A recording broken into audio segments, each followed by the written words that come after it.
Tras la conquista de América, los colonizadores impusieron un nuevo orden sobre el territorio. Nació así una arquitectura pensada para dominar, pero también para adaptarse al clima, al paisaje y a los recursos disponibles. Primero en las ciudades, luego en el campo, con las haciendas, grandes unidades productivas que organizaban el trabajo, el espacio y la vida bajo la lógica colonial. En el Valle del Cauca, estas haciendas crecieron junto al cultivo de la caña de azúcar, y su arquitectura no fue solo refugio, sino parte esencial de todo un sistema económico y social. La hacienda no es solo una casa, la hacienda es un sistema económico. Y ese sistema económico implica que hay un señor terrateniente, dueño de muchos territorios, que tiene una serie de esclavos para que le ayuden en la producción agrícola. Y aquí en el Valle del Cauca, pues en el desarrollo de la caña de azúcar, y estos esclavos viven, y entonces el gran hacendado construye una casa que es muy distinta de la casa urbana, que es una casa que ya tiene 2 pisos, que hace parte de un momento histórico distinto porque ya hay una apertura económica, y que como hay una apertura económica, la casa también se abre, ya no es introvertida como en la casa urbana, sino que es una casa abierta a la extensión territorial. La hacienda no era solo una vivienda, era el núcleo de un sistema de poder. Desde allí se organizaba la producción agrícola, pero también se estructuraban las jerarquías sociales. A medida que crecían, los hacendados no solo acumulaban tierras, sino también poder económico, social y cultural. Así la arquitectura de la casa de hacienda se convirtió en símbolo de control y dominio sobre el territorio. Estas enormes casas de hacienda además tienen, como albergan a toda una población esclava, entonces tienen escuelas, tienen capillas, tienen caballerizas, tienen una serie digamos, espacios que son para el uso de la comunidad que vive en la misma hacienda. Generalmente se segregan, el hacendado está en el segundo piso y los esclavos están en sus lugares o en el primer piso, y la hacienda representará entonces el dominio económico. El hacendado será el dueño del territorio y la hacienda el símbolo de poder económico. Las primeras haciendas fueron enormes y en la medida en que vamos acercándonos al siglo XIX, se van fragmentando. Con el tiempo, impulsadas por los ingenios azucareros, las haciendas se expandieron por el Valle del Cauca, integrándose estratégicamente al territorio.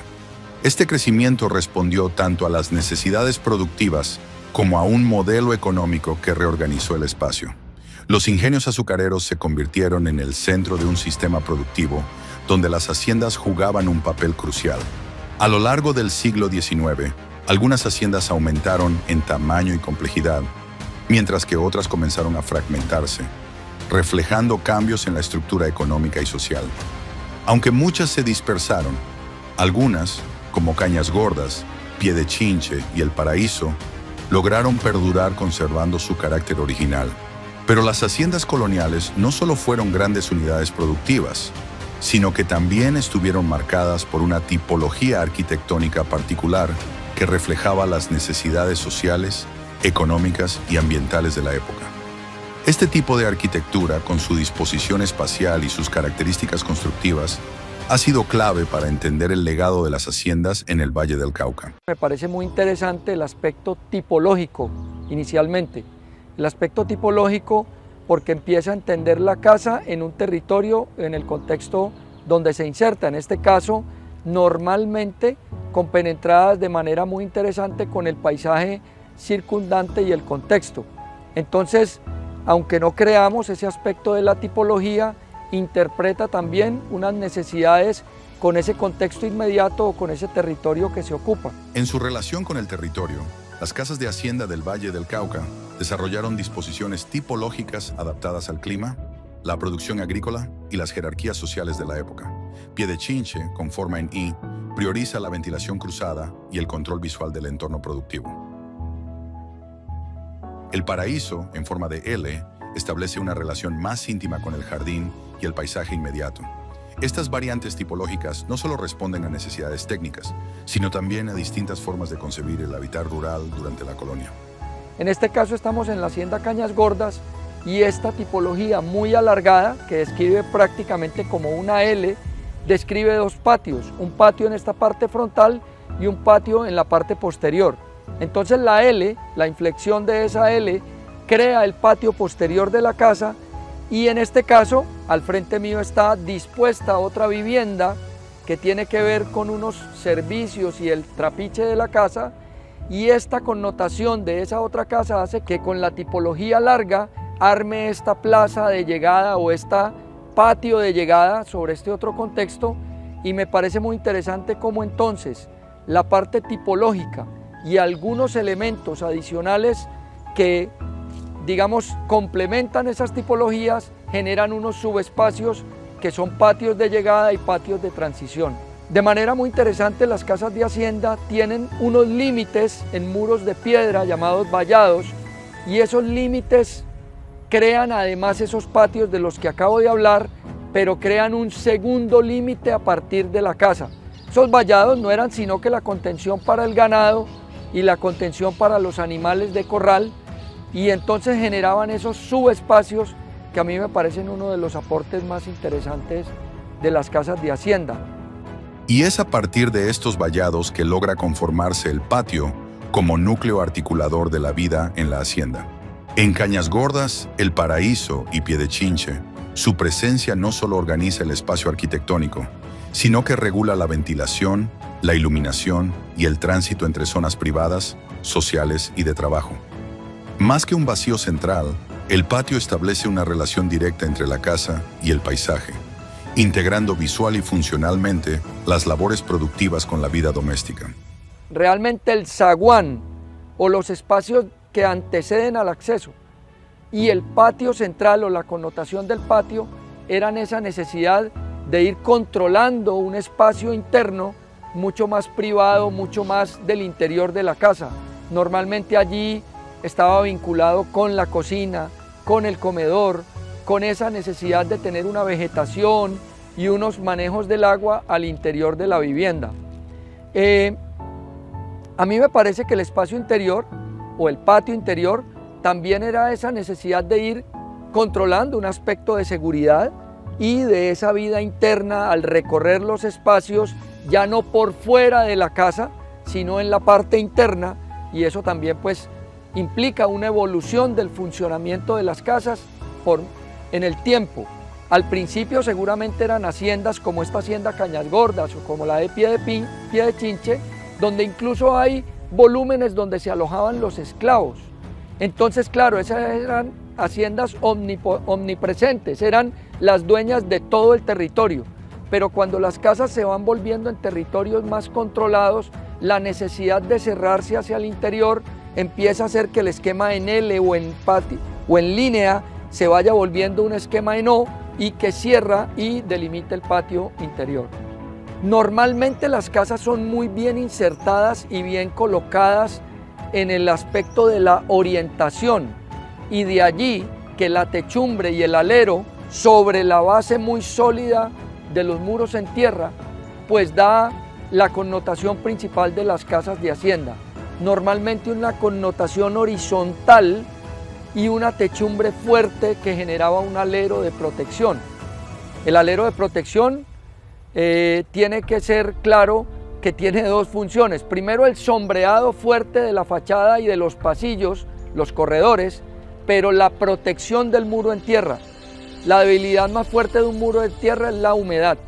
Si ese muro cogía una alta humedad, se erosiona, se puede caer. Por tanto, el alero tiene una doble connotación de protección al muro y luego de protección al asoleamiento y de sombrear los espacios que eran los espacios sociales, los pasillos y los corredores perimetrales. El alero no solo protegía los muros de tierra y regulaba la incidencia solar. Al extenderse generaba una circulación perimetral que articulaba los espacios de la hacienda. Esta galería continua, al ser amplia y cubierta, no solo facilitaba el tránsito, sino que también funcionaba como un espacio de estancia, un umbral entre el interior y el exterior, entre lo doméstico y lo productivo. Entonces, por eso, la connotación de las casas de hacienda y del período de la colonia tiene vanos y huecos, perforaciones muy pequeños, normalmente verticales y muy delgados, que lo conducen a uno a pensar en casas muy masivas de tierra y por supuesto a unas condiciones específicas de ese momento constructivo.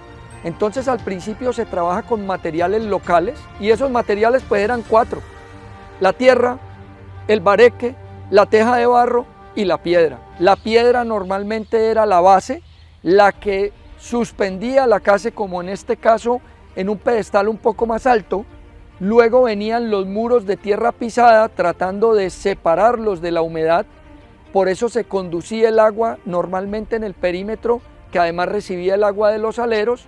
Luego viene la madera como el entrepiso y el arquitrabe externo para soportar el alero, y luego viene el alero en madera con la guadua o con la esterilla o con la calla menuda, y luego soportar la techumbre en teja de barro. Y ya luego el barro cocido, las baldosas y los adornos, como expliqué, se conforman cuando ya la gente tiene acceso a otros materiales que pueden traer importados y demás, y que digamos ya empiezan a dar derivaciones de la casa esencialmente tradicional. Así, la Casa de Hacienda se consolidó como una arquitectura profundamente ligada al territorio, donde cada decisión, desde su forma y disposición hasta sus soluciones constructivas, respondían a una lógica productiva, climática y social del periodo colonial. Sin embargo, este legado no ha quedado detenido en el tiempo. Hoy su influencia sigue presente en el trabajo de arquitectos que, más que replicar su forma, se acercan a sus principios con una mirada crítica y reflexiva. Pero entonces surge una pregunta fundamental. ¿De qué manera el arquitecto, en su proceso proyectual, puede entender y aplicar el concepto de resignificación de los valores arquitectónicos del periodo de la colonia, en lo estilístico, espacial y tecnológico, para lograr una intervención que evidencie un verdadero sentido de reinterpretación en la contemporaneidad? A partir de este cuestionamiento, se abre una nueva etapa, aquella donde lo contemporáneo dialoga con la historia para construir futuros enraizados en la memoria del lugar. Uno de los retos más importantes para las oficinas de arquitectura seria es que la vivienda en el Valle del Cauca se ha convertido en un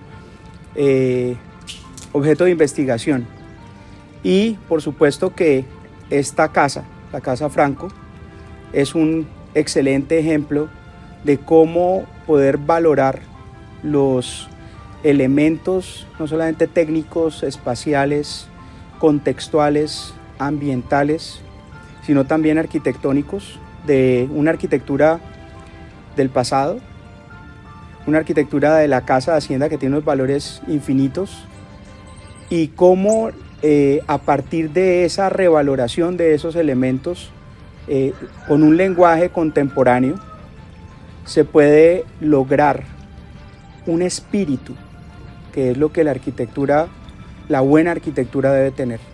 La buena arquitectura debe tener eso, debe tener espíritu, y creo que esta casa lo tiene. Sus corredores, sus trayectos, sus pausas en los patios, la sorpresa, la conexión con el agua, con la vegetación, el sonido del agua, los silencios en los espacios de permanencia, las penumbras y la sorpresa de una escalera enmarcada por una bellísima escultura que al final ofrece la sorpresa de una terraza que es la que amarra con la circulación en los volúmenes, y cómo ver coronar esas cubiertas de teja de barro que se confunden con la vegetación. Yo creo que ahí está uno de los mayores valores de la reinterpretación y la resignificación de una arquitectura del pasado en la contemporaneidad.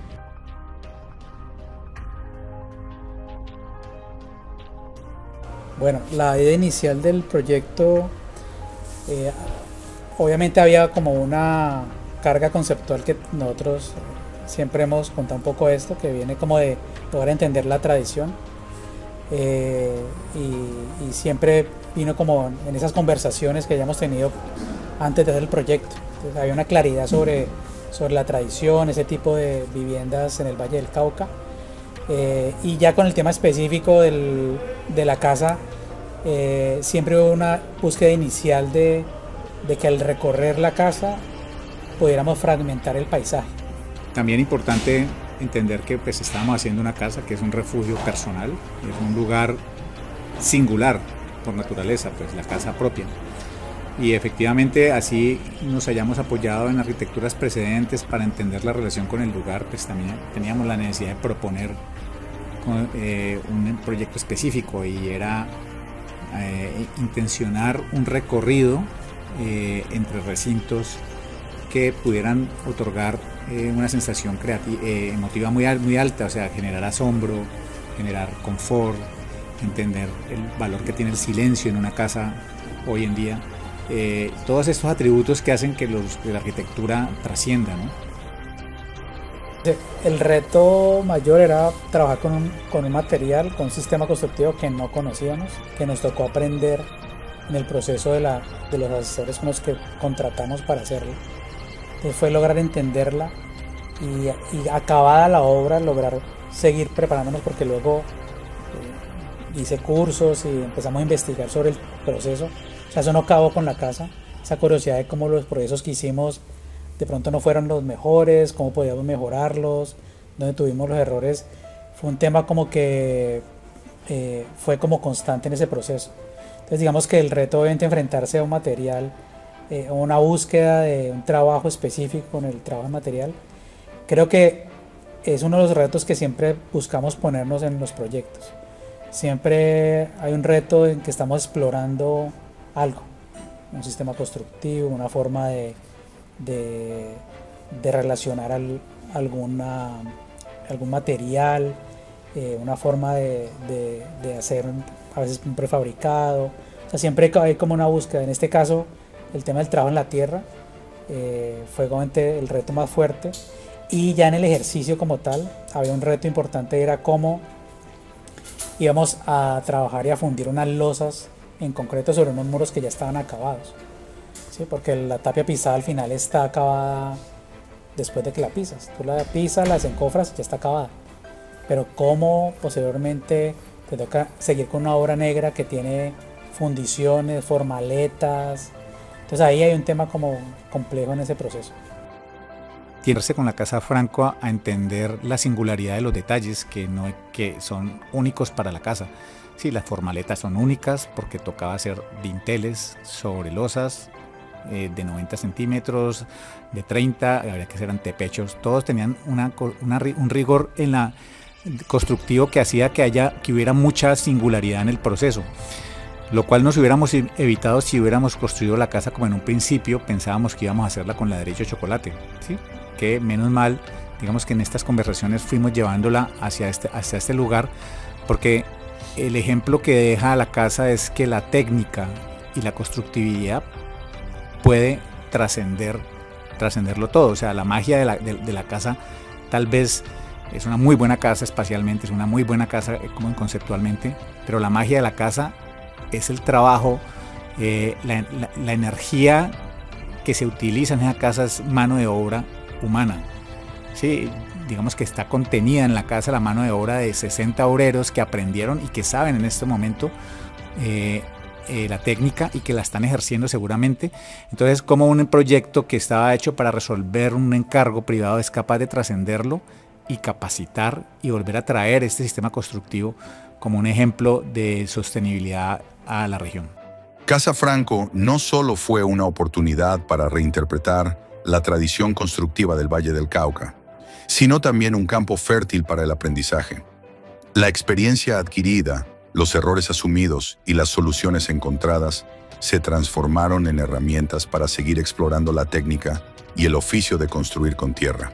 Recuerdo mucho una frase de Campo Baeza que habla de los encuentros certeros, y en el caso de nosotros siempre hemos actuado a través de comprobaciones que se han venido dando con los proyectos, porque siempre estamos muy metidos en la obra. O sea, es como digamos que el lugar donde después de la oficina donde más invertimos tiempo, porque los proyectos quedan como se construyen, no como se diseñan. La Casa Franco es una casa singular que le da un valor especial al lugar donde se emplaza, que entiende, que lo mismo hacen las haciendas coloniales, ¿sí? Que entiende las necesidades de resolver la intemperie que se da en este clima, y lo hace de la misma manera como lo hacen las haciendas. Y digamos que hay mucha relación entre las dos cosas. Por eso, cuando decís que pudo haber sido de una manera inconsciente, yo estoy absolutamente seguro que las decisiones de nosotros de diseño están permeadas por una cantidad, aunque fueron intuitivas, están permeadas por una cantidad de información que hemos consolidado en nuestra experiencia.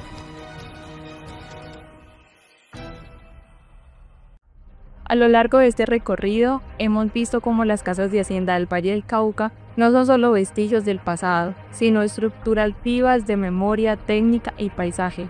Su arquitectura, profundamente arraigada en el territorio, nos habla del tiempo donde habitar era también una forma de producir, de resistir el clima y ordenar el mundo.